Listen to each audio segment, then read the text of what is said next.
বাহিরে এবং ভিতরে 13 ফরজ।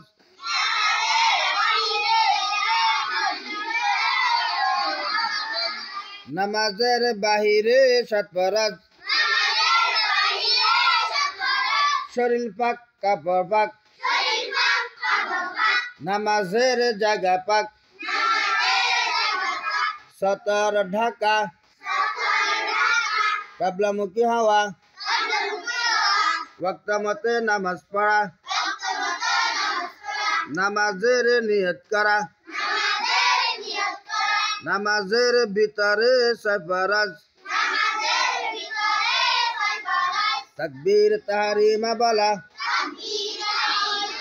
খাড়া হইয়া নামাজ পড়া কেরাত পড়া রুকু করা 2 সিজদা করা আখিরি বৈঠক।